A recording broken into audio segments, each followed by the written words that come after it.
Madison Carter never imagined she'd see Jake Romano again, not after the way things ended between them 5 years ago, but when anonymous threats force her father to hire security. Jake walks back into her life wearing a suit and an earpiece instead of his leather jacket.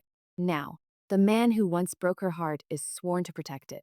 In the dangerous game between what was and what could be, Madison must decide. Can you trust your safety to someone who shattered your soul?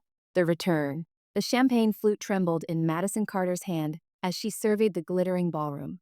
Crystal chandeliers cast prismatic light across Manhattan's elite, all gathered to celebrate her father's latest real estate acquisition. She should have felt triumphant. At 28, she'd finally proven herself as the vice president of Carter Development. Instead, anxiety coiled in her stomach like a serpent. Smile, darling. You look like you're attending a funeral rather than our victory party. Her father, Richard Carter, appeared at her elbow, his silver hair perfectly styled, his tuxedo immaculate. Madison forced her lips upward. Just tired, Dad. It's been a long week, which is why I've made arrangements. Richard's expression shifted from jovial to serious. We need to talk. My office. 5 minutes. Before she could respond, he disappeared into the crowd, leaving her with a sense of foreboding that intensified with each passing second. The office was quiet, insulated from the party's din by thick mahogany doors and old money. Madison sank into the leather chair across from her father's desk, kicking off her Louboutins with a sigh of relief. You've been receiving them too, haven't you? Richard didn't waste time on preamble. Madison's blood ran cold. How did you? I'm not blind, Madison. You've been jumpy for weeks, checking over your shoulder, leaving early.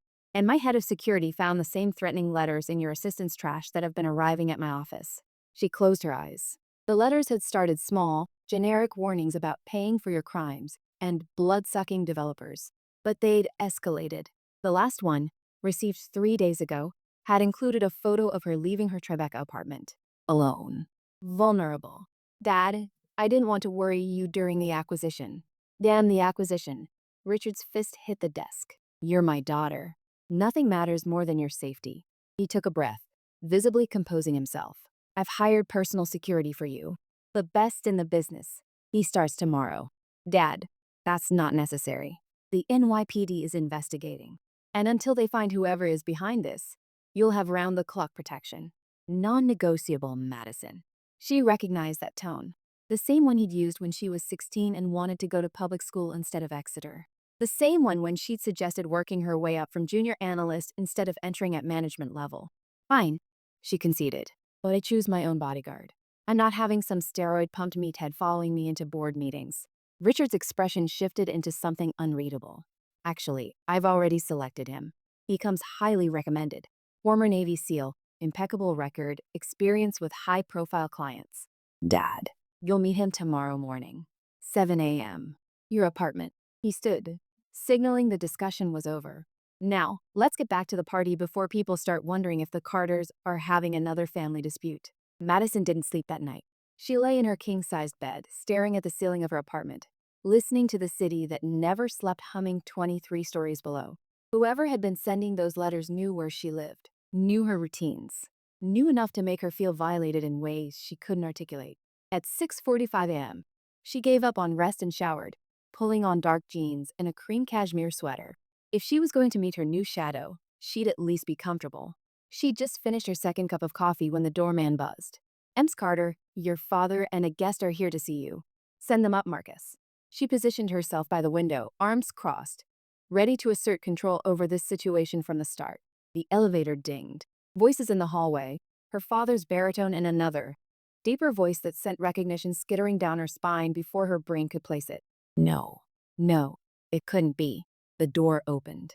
Richard entered first, and behind him, hello, Madison. Jake Romano stood in her entryway looking like every dream and nightmare she'd ever had wrapped in 6 feet 2 inches of solid muscle. His dark hair was shorter than she remembered, his jaw sharper. But those eyes, those impossible gray eyes that had once looked at her like she hung the moon, were exactly the same. The coffee cup slipped from her fingers, shattering against the hardwood floor. What the hell is this? She rounded on her father, ignoring the brown liquid spreading across her floor, ignoring the way her heart was trying to jackhammer through her ribcage. Madison, I can explain, Richard began. No. She held up a hand, her voice shaking with barely controlled fury. Absolutely not. Anyone but him. Jake's expression remained neutral, professional, like they were strangers. Like he hadn't been the one to put that scar on her heart 5 years ago that had never quite healed. Madison, Jake is the best. I don't care if he's the second coming of Chris Kyle. He's not working for me. She couldn't look at Jake, couldn't acknowledge his presence without falling apart. Get out, both of you. Ems Carter. Jake's voice was quiet, measured. I understand this is uncomfortable. Uncomfortable?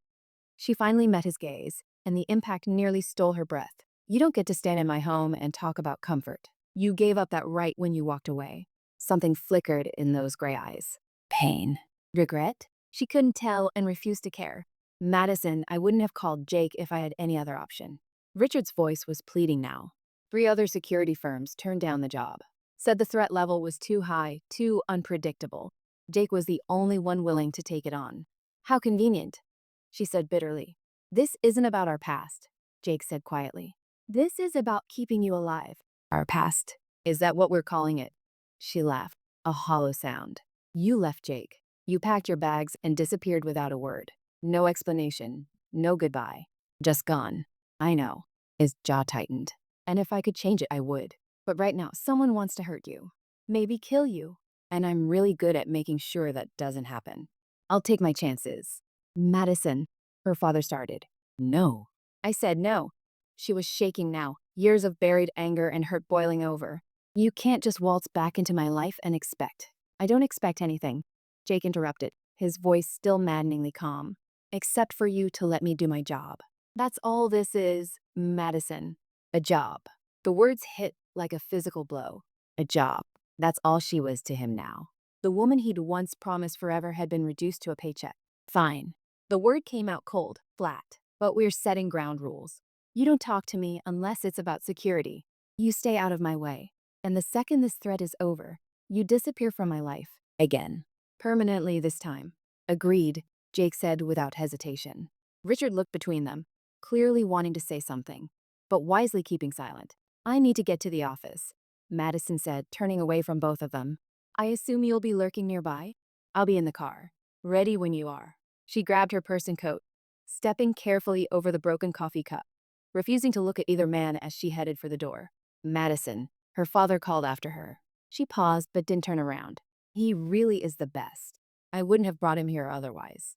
She said nothing, just walked out, leaving Jake Romano standing in the wreckage, both literal and metaphorical, that always seemed to surround them. Old wounds. The car ride to Carter Development's headquarters was excruciating. Jake sat in the front passenger seat of the black SUV, his posture relaxed but alert, while Madison tried to ignore his presence from the back seat. The driver, another security professional whose name she'd immediately forgotten, navigated Manhattan traffic with practiced ease. She pulled out her phone, desperate for distraction, and found 17 emails already waiting. The first was from her assistant, Tanya, with the subject line, Mystery Hottie in Lobby? Girl, WHO is the gorgeous man in tactical gear who's been waiting downstairs since 6:30 a.m. asking about your schedule. Please tell me you've been keeping secrets because damn. E. Madison closed the email without responding. She'd have to explain the situation to Tanya, but not yet. Not while her emotions were still raw and bleeding. We'll need to coordinate with your assistant, Jake said, not turning around. I'll need access to your calendar, knowledge of all meetings and events, guest lists. I'll have Tanya send you everything. Her voice was clipped, professional. She could do this. She could treat him like any other employee. I'll also need codes to your apartment, your office, and a list of your regular locations, gym, restaurants, friends' addresses. Anything else? Social security number? Blood type? Childhood pet's name? The ghost of a smile touched his lips. I already have all of that. Of course he did. Jake had always been thorough. It was one of the things she'd loved about him, his attention to detail, the way he noticed everything. Now it just felt invasive. They pulled up to the sleek glass tower that housed Carter Development. Jake was out of the car before the driver had fully stopped, scanning the street with professional paranoia before opening Madison's door. This is going to be a thing now, isn't it? She muttered, accepting his offered hand out of pure muscle memory before realizing what she'd done. The contact sent electricity racing up her arm. She jerked away as if burned. Security protocol, he said neutrally, though his fingers had tightened fractionally on hers before she pulled back. You don't open your own doors. You don't approach your own vehicle. You don't. Yes, I get it. I'm a damsel in distress. She brushed past him toward the building entrance. You're a woman receiving credible death threats, he corrected, falling into step beside her. There's a difference. The lobby was already bustling with early arrivals. Madison felt the stares as she crossed the marble floor with Jake at her side. By noon, the entire company would be buzzing with speculation. By the end of the day, her father would probably have to release a statement.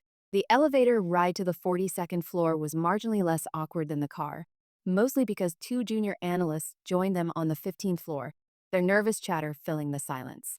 Madison watched the numbers climb, acutely aware of Jake's presence at her back, positioned between her and the door, always protecting, even when she didn't want his protection. Tanya's eyes nearly fell out of her head when Madison emerged from the elevator with Jake. Ems Carter, wow, this is, Tanya, normally the most composed person Madison knew, actually stuttered. Tanya, this is Jake Romano. He's my new security.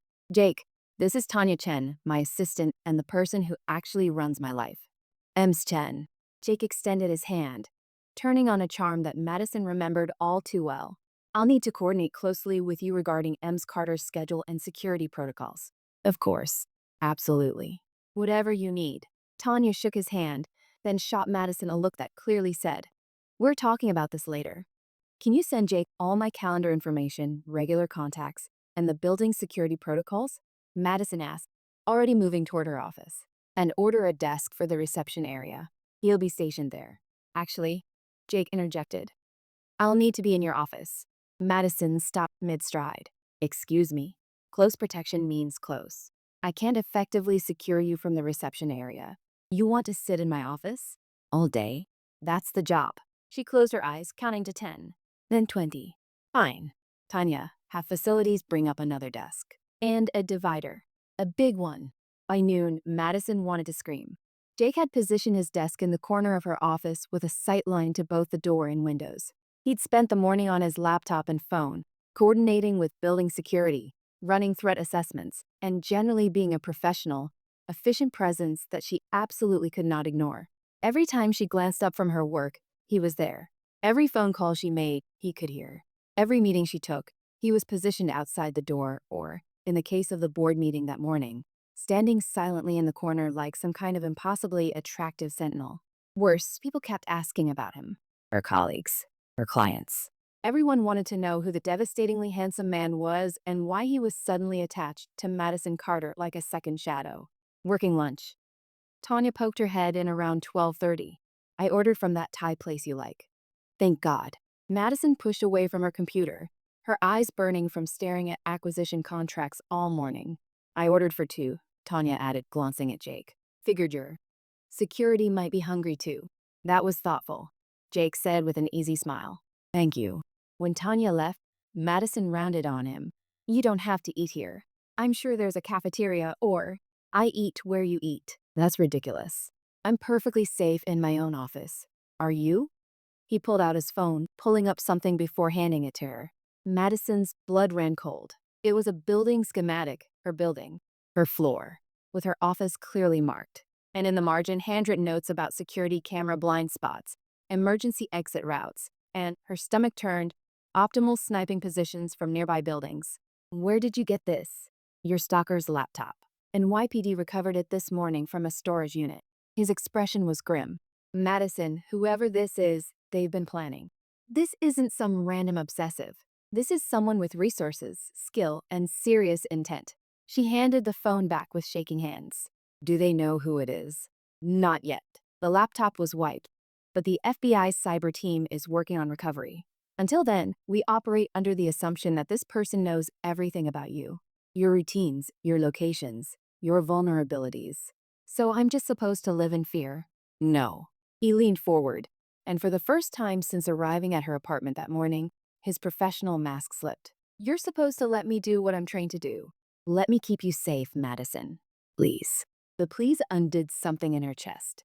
This was the Jake she remembered, the one who'd begged her to run away with him, to choose love over duty, to trust that they could build something real together. Before he'd proven that trust was just another word for heartbreak. Fine, she said quietly. But you're sitting on your side of the office, and we're not talking about anything personal. Agreed. Tanya returned with lunch, and they ate in silence, Madison at her desk, Jake at his. The physical distance between them somehow smaller than the emotional chasm. Cracks in the armor. 3 days into their new arrangement, Madison had developed a routine. She ignored Jake during the morning commute, pretended he didn't exist during meetings, avoided eye contact during lunch. It was working, more or less, if she didn't count the fact that she was hyper-aware of his every movement, every breath, every moment his attention focused on her. Thursday afternoon brought an unexpected complication. Her best friend. Oh my God, Mads, you weren't kidding about the bodyguard situation.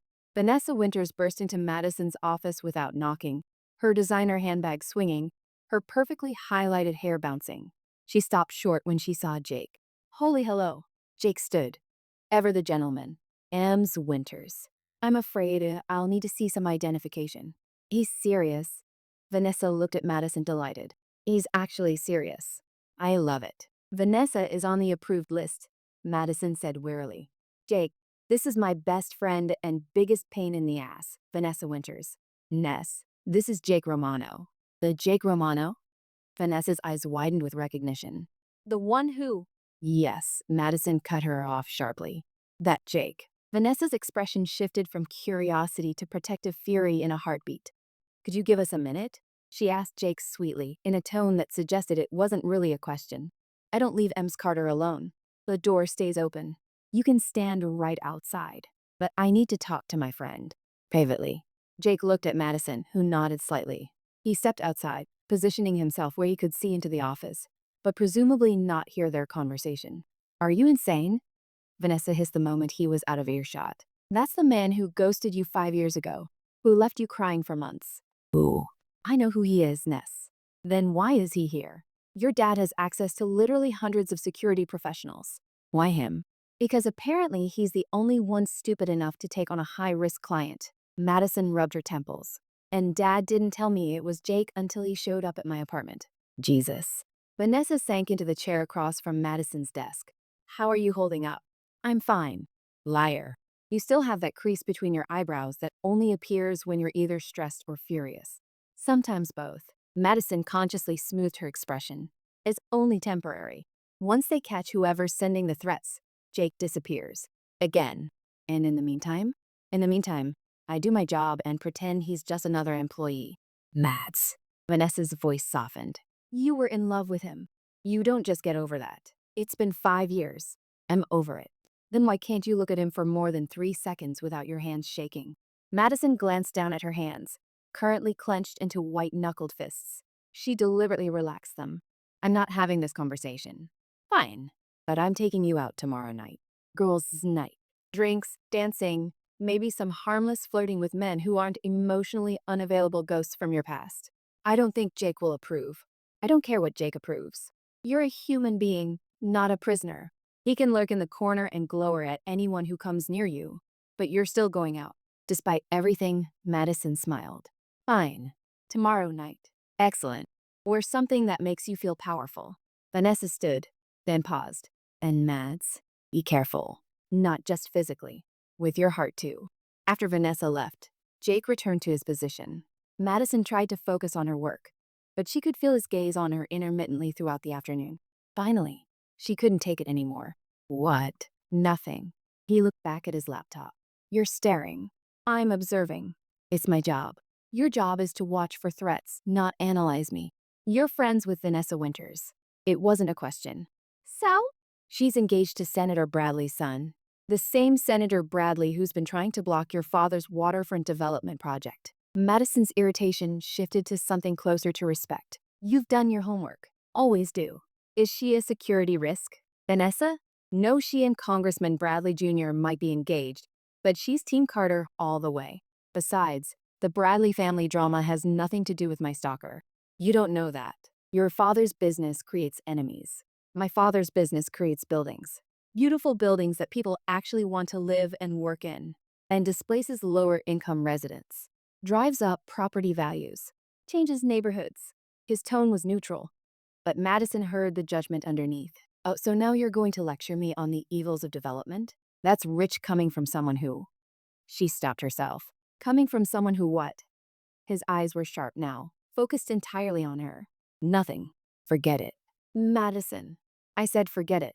We're not doing this. We're not dredging up the past and relitigating old arguments. We never actually had those arguments.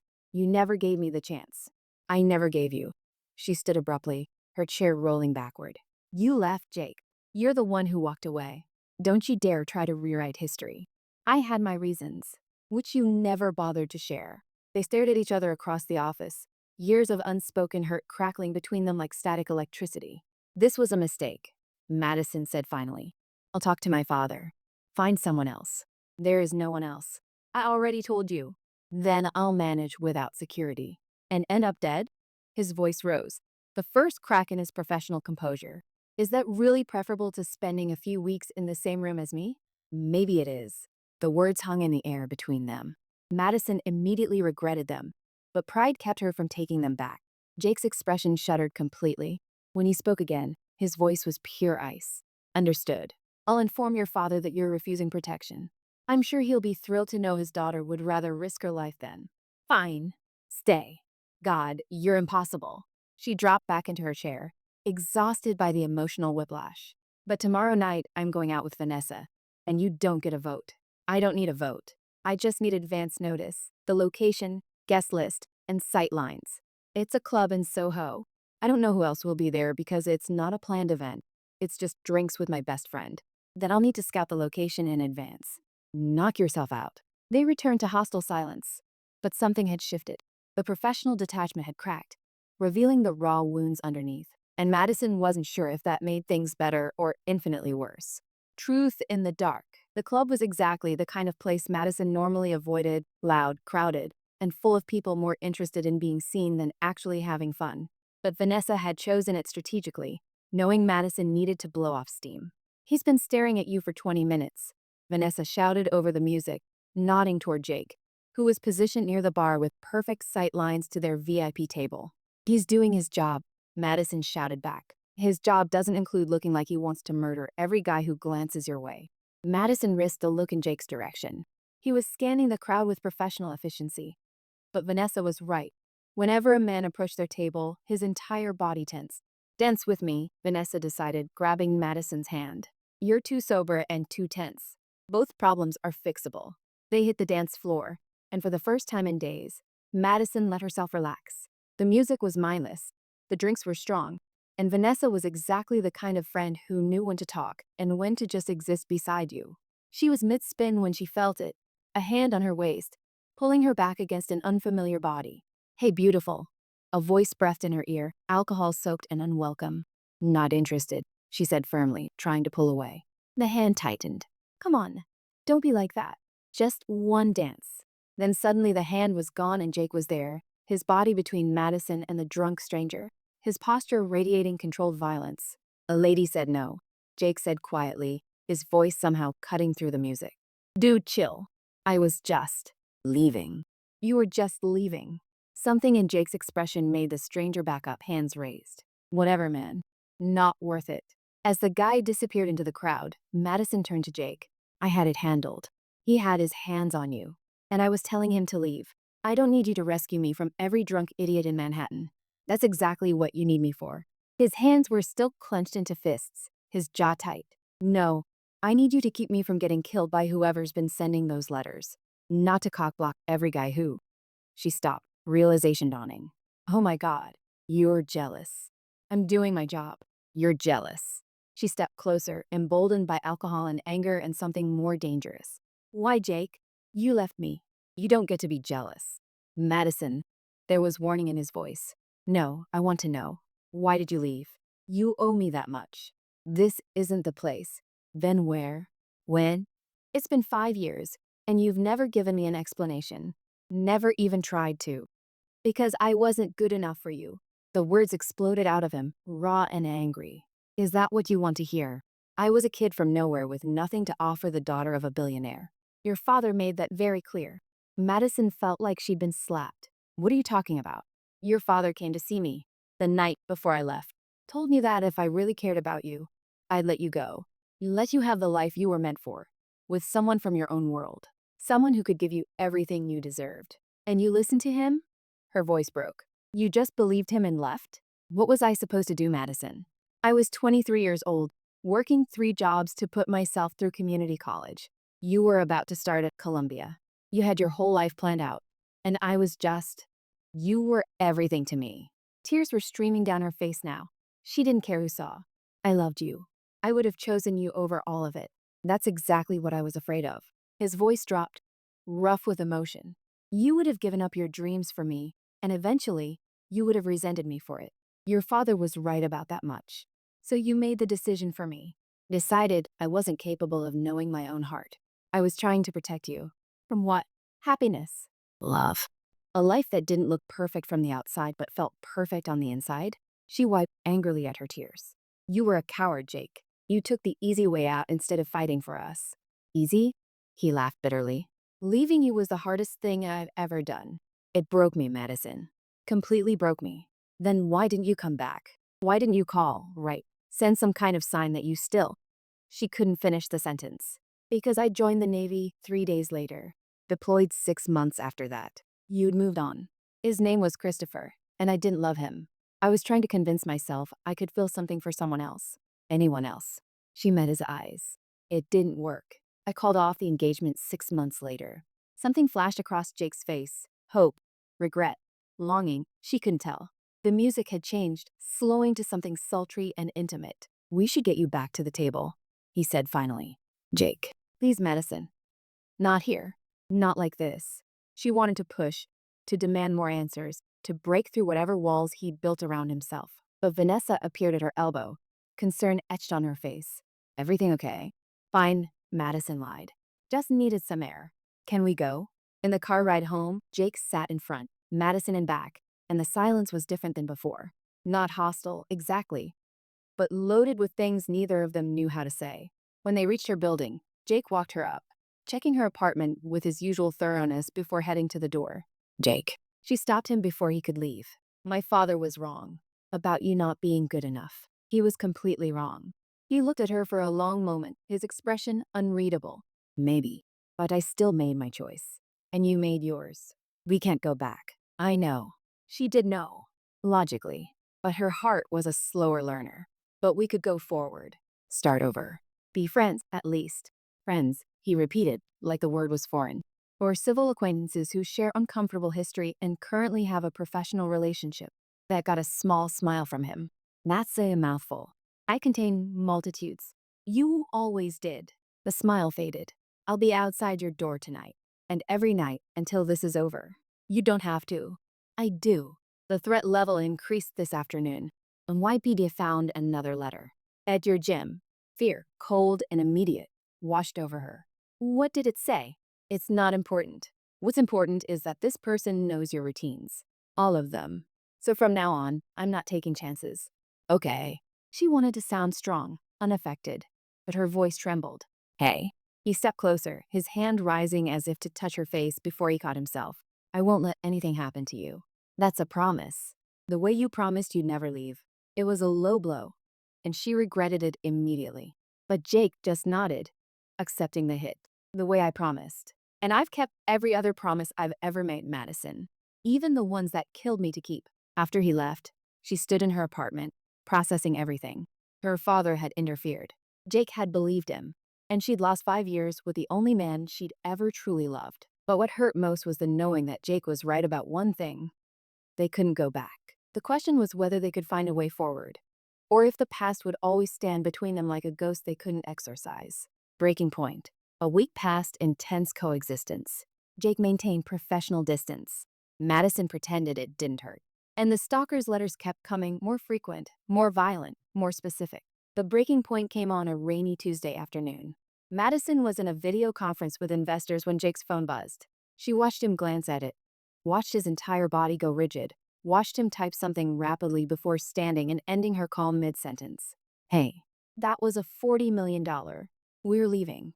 Now. His voice was pure command, a Navy SEAL she'd never seen before. Jake, what? Now, Madison. The urgency in his voice killed her protest. She grabbed her bag, let him pull her from the office, his body shielding hers as they moved. Tanya looked up, alarmed. But Jake was already calling over his shoulder. Lockdown protocol. Nobody enters or exits this floor until NYPD clears it. They were in the stairwell before Madison could ask questions. Jake had his phone out, barking orders to someone. "Talk to me," she demanded as they descended rapidly. "What's happening?" Credible threat. Someone called in a tip about an explosive device on your floor. Her blood turned to ice. A bomb? Probably a hoax, but we're not taking chances. They emerged in the parking garage, where another security team member had the car running. Jake practically threw her into the back seat before climbing in after her. "My apartment?" she asked as they peeled out. "Compromised. New safe house. 40 minutes outside the city." "Jake, I can't just disappear. I have meetings obligations, which matter less than your life." The safe house turned out to be a modernist cabin deep in the woods of upstate New York, secure, isolated, and utterly removed from Madison's normal world. "How long?" she asked as Jake swept the property. "Until the NYPD and FBI clear the threat. Could be hours. Could be days." "Days? I can't stay here for days." "You can and you will." He locked the door behind them, setting the security system. "I've got supplies for a week if necessary." "A week?" "Jake, that's insane. My entire life is in the city, and someone is trying to end that life." He rounded on her, and for the first time, she saw genuine fear beneath his professional mask. "Do you understand how close we came today? If that tip hadn't come through, if they'd actually planted a device, but they didn't. It was a hoax. This time. What about next time?" He was breathing hard, his hand shaking slightly, a crack in his otherwise perfect composure. "I can't." He stopped, visibly struggling. "I can't watch you die, Madison. I can't be the one who fails to protect you. So please, just trust me. Stay here. Stay safe." The raw emotion in his voice undid her. She nodded slowly. "Okay, we'll stay." The cabin was nice, she had to admit. Floor-to-ceiling windows overlooking a private lake, a fireplace currently crackling with warmth, a kitchen stocked with enough supplies for an actual siege. "There are 2 bedrooms upstairs," Jake said, his professionalism returning now that the immediate danger had passed. "You take your pick. I'll set up in the other one. Or you could sleep. When's the last time you actually got more than 3 hours?" "I'm fine." "You're exhausted. I can see it." "Madison." "Please. If we're going to be stuck here together, can we at least be honest?" She moved to the couch, curling up with a blanket. "You don't have to keep pretending you're made of stone. It's just us here." He was quiet for a long moment. Then, surprisingly, he sank into the chair across from her, his head tipping back with a sigh that sounded like surrender. "I haven't slept more than 3 hours a night since I took this job," he admitted. "Why?" "Because every time I close my eyes, I see something happening to you. Every possible scenario where I'm too slow, too late, too human to stop it." He looked at her, and the vulnerability in his expression nearly broke her. "I've seen combat, Madison. I've lost people. But the thought of losing you," he shook his head. "It's different. Because of our past? Because you're you. Past or no past, you matter. Your life matters. So does yours," she said softly. "You can't protect me if you collapse from exhaustion." "I'll manage." "Jake, I'll manage," he repeated firmly. "It's what I do." They lapsed into silence, watching the fire, the weight of unspoken things pressing down on both of them. "I looked you up," Madison said finally. "After you came back into my life, your service record. That information's classified. Dad has connections." She pulled the blanket tighter. "Silver Star. Bronze Star. 2 Purple Hearts. You weren't just a SEAL. You were one of the best. I did my job. You saved lives. A lot of lives. And took some too. That's war. Do you regret it? Any of it?" He was quiet for so long she thought he wouldn't answer. Then, "I regret the things I've seen. The things I've done that I can't undo. But serving?" He shook his head. "That gave me purpose when I had nothing else. After I left you, I was lost. The military gave me structure. Mission. Something bigger than my own pain. Did it work? Did it make you forget?" "No." His eyes met hers. "I never forgot you, Madison. Not for a single day." Her breath caught. "Jake." "But it taught me discipline. Control. How to compartmentalize. How to function even when everything inside is screaming." He stood abruptly. "I should check the perimeter. It's raining and dark, and you literally just secured the entire property. I need to move." She recognized the deflection for what it was. Jake retreating when things got too emotionally close. The same pattern that had defined their entire relationship. "Fine. Run away. It's what you do best." He stopped mid-stride. "That's not fair." "Isn't it? You ran away 5 years ago. You're running away now. When do you actually stay and fight for something? I stayed and fought for my country, but not for us. Never for us. Because there was no us. Your father made that crystal clear. I was a complication, a distraction, someone from the wrong world who would only drag you down. And you believed him. You didn't even give me a choice. What choice was there? He turned back to her, frustration and pain warring in his expression. Stay and watch you sacrifice everything for me? Watch your relationship with your father implode. Watch you grow to resent me for derailing your perfect life. My life wasn't perfect.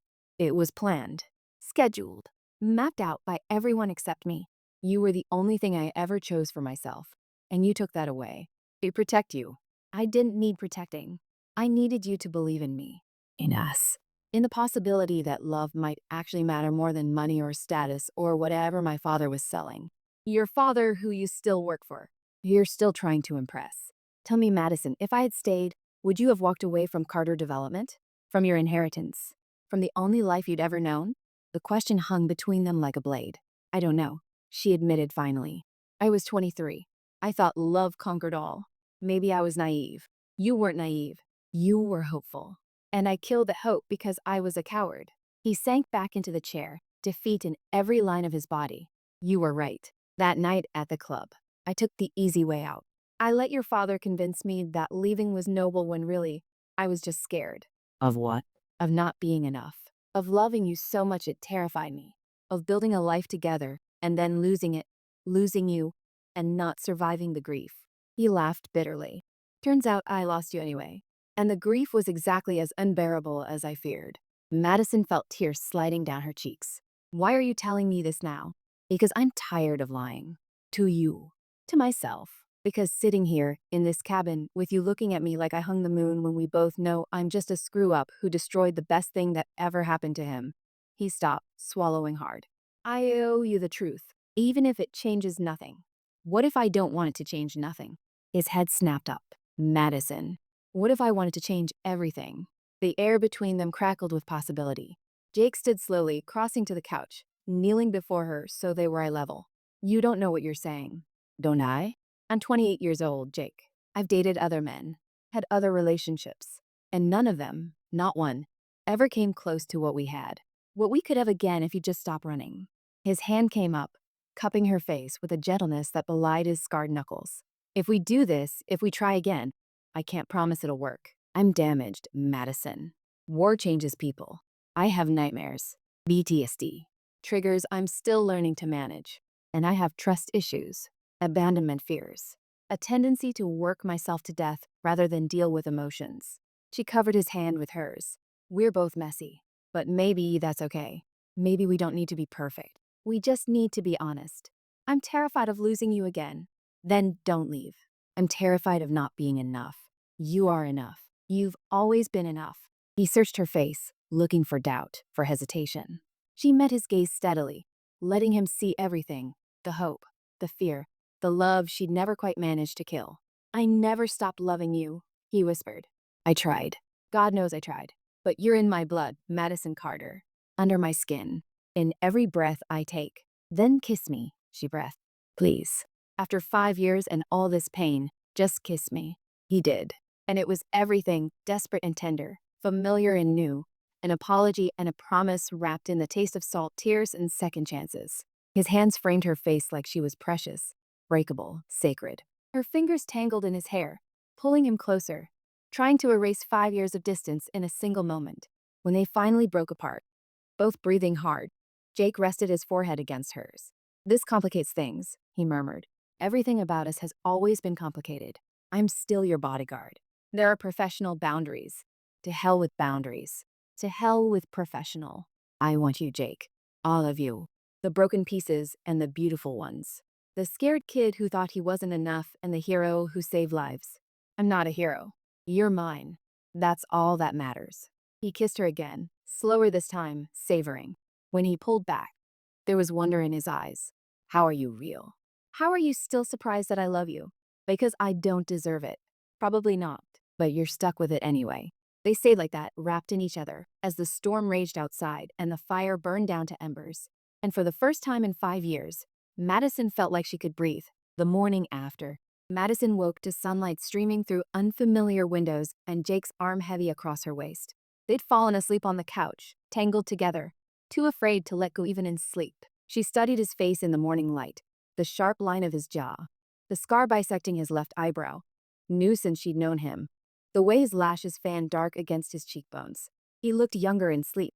The perpetual tension that defined his waking hours temporarily smoothed away. "I can feel you staring," he murmured without opening his eyes. "Can't help it. You're pretty when you sleep." That got a smile. Pretty? Devastatingly handsome. Better? Accurate, at least. He cracked one eye open. "How long have you been awake?" "Long enough to confirm this wasn't a dream." Both eyes open now, serious. "Regrets. Only that we wasted 5 years." He pulled her closer, pressing a kiss to her temple. "Then let's not waste any more." They spent the morning in comfortable domesticity, making breakfast together, arguing good-naturedly about everything from scrambled eggs. She liked them soft. He preferred them firm, to coffee strength. She wanted espresso. He wanted it American style. It was shockingly normal, given that someone was actively trying to kill her. "I should check in with the team," Jake said reluctantly after their second cup of coffee. "Get an update on the investigation." He disappeared into one of the bedrooms, and Madison used the privacy to call Vanessa. "Jesus Christ, Mads, where are you? Your office said there was an emergency evacuation, and you just vanished." "I'm fine. I'm at a safe house. With Jake. With Jake. Alone. In a safe house." Vanessa's tone shifted from worried to intrigued. "And how's that going?" "We talked. Really talked." "Talked. Is that what the kids are calling it these days?" "Ness." "Come on, you can't drop that bomb and not give me details." "Did you finally get answers?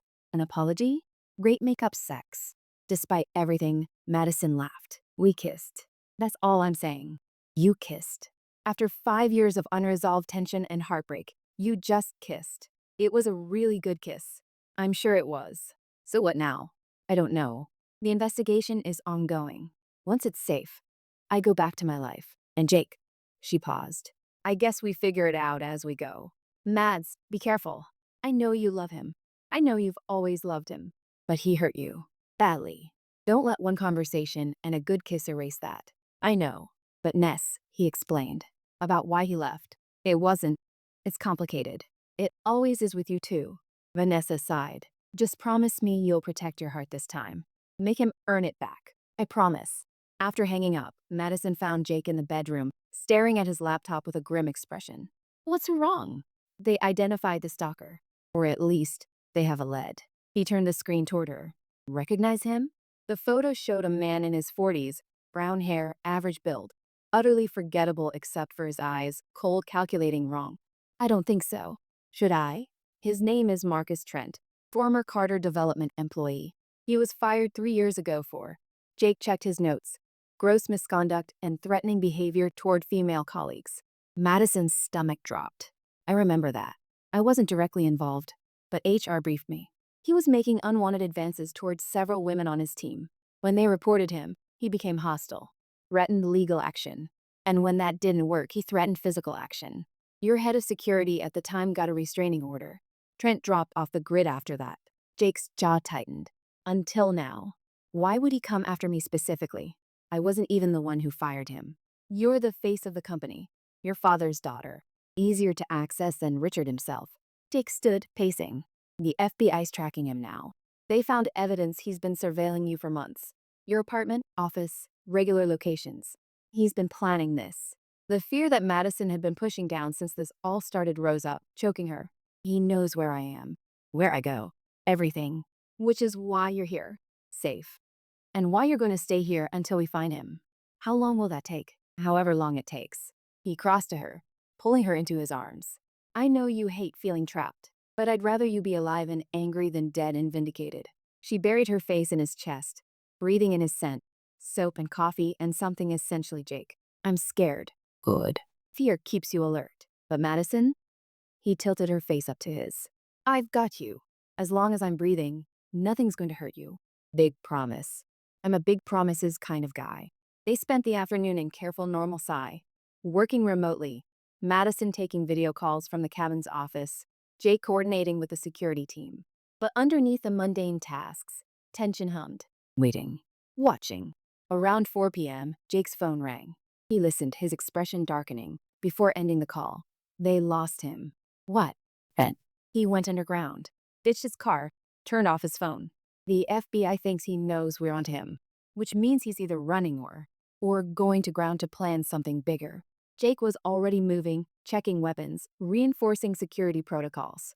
We stay alert, double the patrols, and you don't go near the windows after dark. The afternoon bled into evening, then night. Jake made dinner, pasta with marinara sauce that was surprisingly good.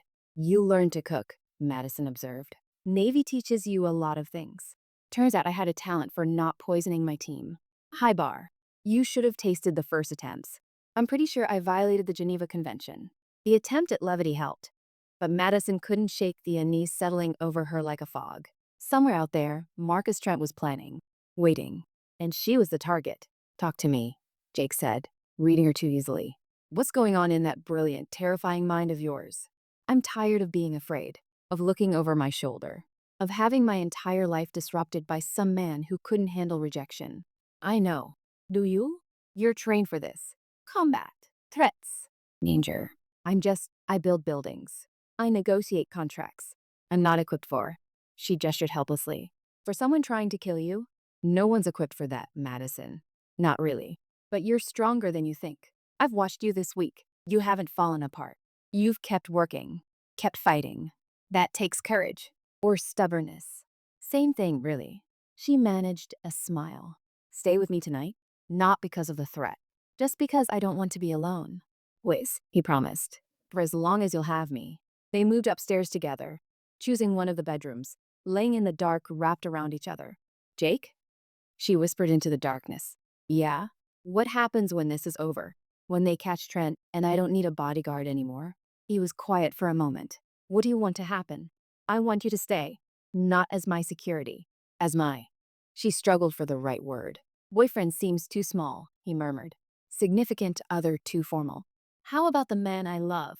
The man I've always loved? That works. He kissed her forehead. And for the record, I want that too. A real relationship. No more running. No more letting fear win. But no buts. Just us. Figuring it out together. Promise? I swear it on everything I am and everything I've ever been. I'm not leaving you again, Madison Carter. You're stuck with me. She fell asleep to the sound of his heartbeat, steady and sure beneath her ear. And for the first time in a week, her dreams were peaceful. The storm. Madison woke to chaos. Alarms blaring. Jake's side of the bed empty. Shouting from downstairs.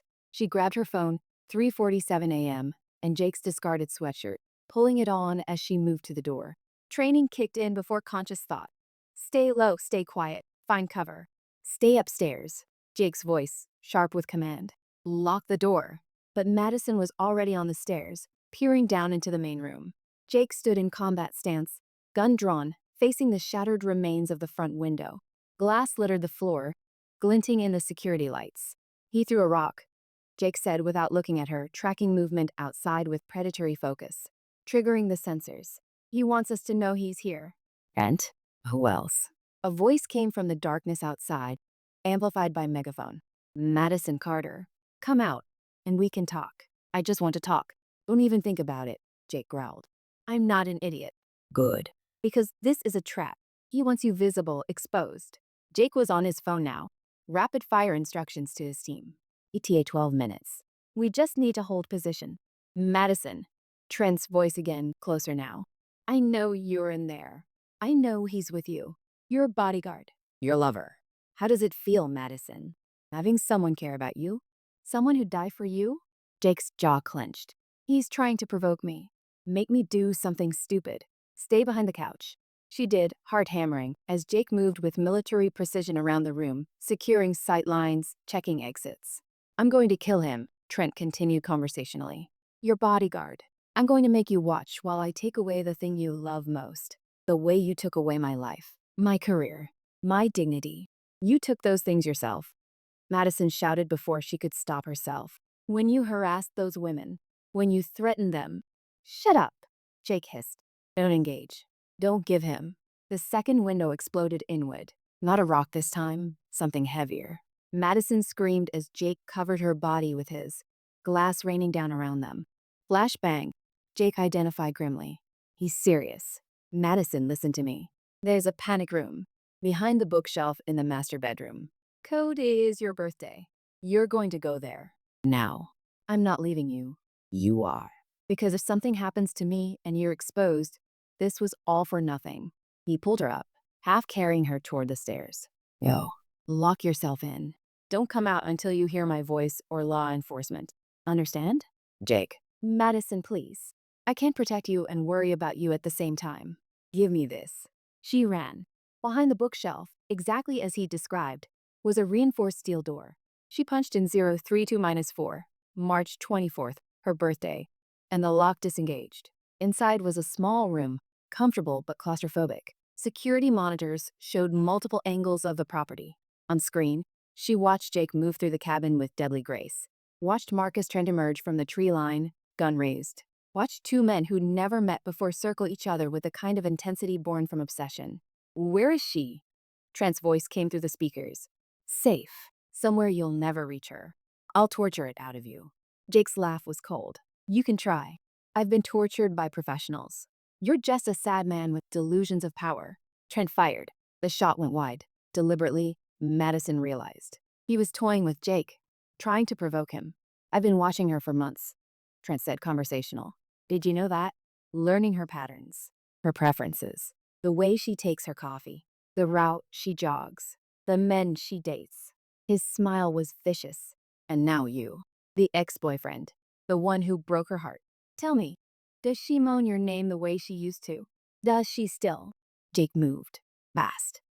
Brutal. Efficient. One moment they were 20 feet apart. The next, Jake had Trent on the ground, the gun skittering away, his knee on Trent's chest. You don't get to talk about her, Jake said quietly, and Madison had never heard such menace in a human voice. You don't get to think about her. You don't even get to remember her face. Sirens in the distance. Backup arriving. You lose, Jake continued. She's safe. You're going to jail. And the memory of you will fade until you're nothing but a footnote in her life. Insignificant. Forgotten. Trent spat blood, laughing. At least I'll have the memory of making her afraid. Of taking away her sense of safety. That's mine forever. Jake hit him. Once. Precise. Clinical. Trent went limp. Madison didn't realize she was crying until she felt the wetness on her cheeks. The FBI arrived 7 minutes later, 12 vehicles, agents swarming the property with tactical precision. Madison watched from the panic room as they secured Trent, treated Jake's minor injuries, cuts from the glass, a bruise on his ribs where Trent had gotten in one decent hit, and methodically documented the scene. When Jake finally came to get her, his knuckles were bandaged and there was a rawness in his eyes that spoke of violence and its costs. It's over, he said simply. Trent's in custody. The FBI found evidence of 3 planned attacks, all documented on his laptop. He was escalating. Planning to. He stopped. It doesn't matter now. He can't hurt you. Madison walked into his arms, needing his solidity, his strength, the proof that he was alive and whole and hers. You were amazing, she whispered. I was terrified, he corrected. The entire time. But training takes over. Muscle memory. Years of preparation for scenarios exactly like this. Did you mean it? What you said to him. Every word. He doesn't get to diminish you. Doesn't get to be anything but a bad memory that fades with time. They stood like that while the FBI worked around them. 2 people who'd found their way back to each other through violence and fear, and the stubborn refusal to give up on second chances. New beginnings. 3 weeks later, Madison sat in her office at Carter Development, paperwork spread before her, Tanya chattering about the upcoming charity gala. Life had returned to something resembling normal. The security detail was gone. The immediate threat neutralized, Marcus Trent awaiting trial on multiple charges including attempted murder. But some things had changed irrevocably. Jake appeared in her doorway at noon, casual in jeans and a button-down, looking nothing like the tactical professional who'd shadowed her for weeks. Lunch? He asked. Absolutely. Tanya, I'm taking my lunch hour. Hold all calls unless the building's on fire. And if your father calls, especially if my father calls. They walked to a small cafe 3 blocks away, the kind of place Madison would never have noticed before Jake. He'd been introducing her to his world, neighborhood spots, hole-in-the-wall restaurants, places where the food was incredible and the decor was non-existent. I talked to my father this morning. Madison said over sandwiches that cost $6 and tasted like heaven. How'd that go? About as well as expected. He apologized for interfering 5 years ago. Said he thought he was protecting me, making the right call. Was he? No. But I understand why he thought so. She took a sip of her iced tea. I also told him that if he ever pulls something like that again, I'll walk away from Carter Development and never look back. Jake's eyebrows rose. Seriously? Seriously. I love my job, but I love you more. And if I learned anything from almost dying, it's that life's too short to live by someone else's priorities. Does this mean you're not going to be the perfect Carter heir anymore? Oh, I'm still going to be perfect. Just on my own terms. She grinned. Speaking of which, I have a proposal for you. I'm listening. Carter Development is expanding our security division. We want to offer comprehensive protection services for high-profile clients, executives, celebrities, people who need the kind of expertise you have. Understanding dawned in his eyes. You want me to run it. I want you to build it from the ground up. Hire your team. Set your own protocols. Be the kind of security professional you needed when you were protecting me. Madison, before you say no, know that this is entirely selfish. I want you around. I want to work with you. But I also think you're brilliant at what you do. And you shouldn't be wasting that talent on one-off bodyguard gigs when you could be building something lasting. He was quiet for a long moment, processing. What would your father say? He already approved it. Actually, it was his idea. Apparently, watching you take down Trent reminded him that having the best security in the business is good for the company. This feels too good to be true.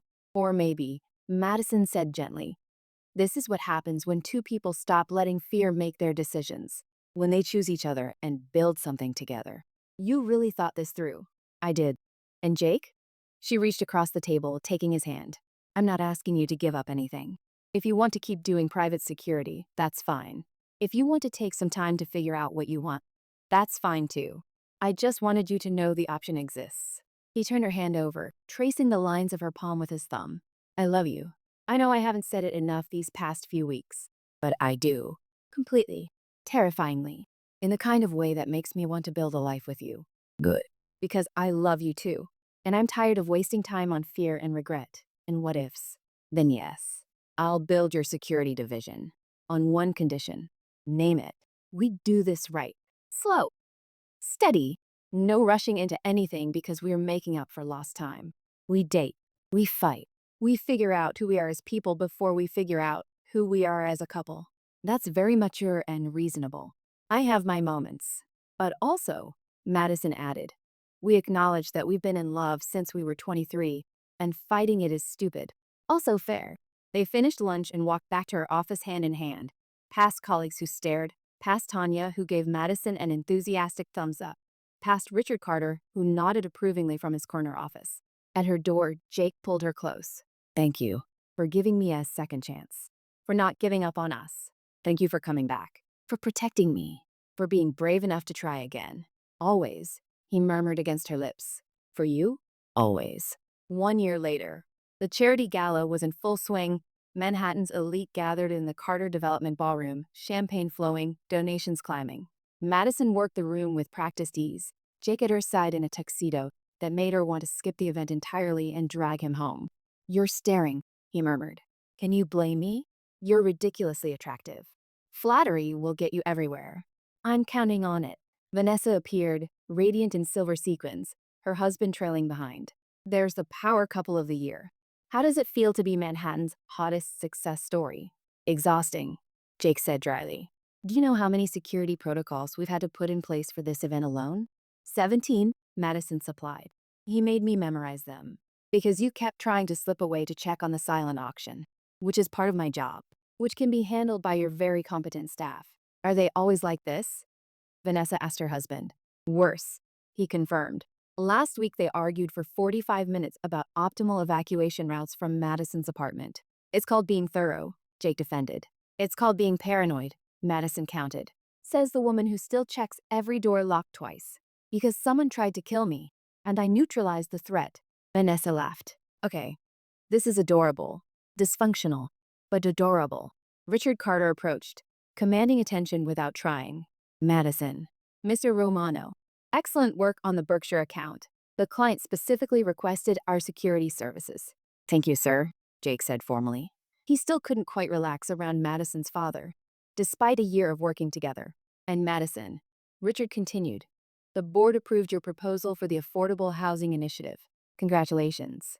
After he left, Madison turned to Jake, excitement radiating from her. Did you hear that? They approved it. We're actually going to build housing that people can afford. Real housing, not just luxury condos. I heard, and I'm proud of you. You fought for this. We fought for this. Your security assessments for the buildings made them realize it was viable. Team effort, he agreed, pulling her close. Like everything we do. Later, when the speeches were done and the dancing had started, Jake pulled Madison onto the floor, spinning her expertly. I have something for you, he said. Jake, we agreed no extravagant gifts. It's not extravagant, just significant. He reached into his pocket, pulling out a small velvet box. Madison's breath caught. Before you panic, he said quickly, this isn't a proposal. Not yet. But it is a promise. He opened the box, revealing a simple gold band engraved with coordinates. Where? The cabin. Where we found our way back to each other. Where I finally stopped running, and you finally forgave me. He slipped the ring onto her right hand. When we are ready, I'll ask you properly. With a diamond and a speech and probably some grand gesture that you'll hate because it's too public. I would hate that, she confirmed, laughing through tears. But until then, I want you to have this. A reminder that I'm here. I'm staying. And when the time is right, I'm going to ask you to spend forever with a man who loves you more than he thought possible. Jake Romano, are you planning to propose to me? Eventually, if you'll have me. That's presumptuous. Is it? He spun her again, dipping her dramatically. Or is it realistic? Because we both know how this story ends. How does it end? With you and me, together, building something beautiful, driving each other crazy, loving each other through everything life throws at us. That's a pretty confident assumption. Call it a calculated risk. He pulled her upright, his forehead resting against hers. So, will you let me plan my elaborate proposal? Will you pretend to be surprised when I eventually ask? I'll consider it, she teased. But only if you promise to let me help plan the security for our wedding. Deal. They swayed to the music, surrounded by Manhattan's elite, but aware only of each other. Two people who'd lost their way and found it again. Who'd learned that love wasn't about perfect timing or ideal circumstances, but about choosing each other every single day. Hey, Madison? Yeah? Thank you for not giving up on us. On me. Thank you for coming back. Or fighting for us when it mattered most. Always, he promised. Or you, Madison Carter, always. And as the music swelled and the city glittered beyond the windows, Madison knew with absolute certainty that this was the beginning of their real story. Not the fairy tale ending, but the complicated, beautiful, perfectly imperfect journey of building a life together. The bodyguard had become so much more than protection. He'd become home. Teach E end.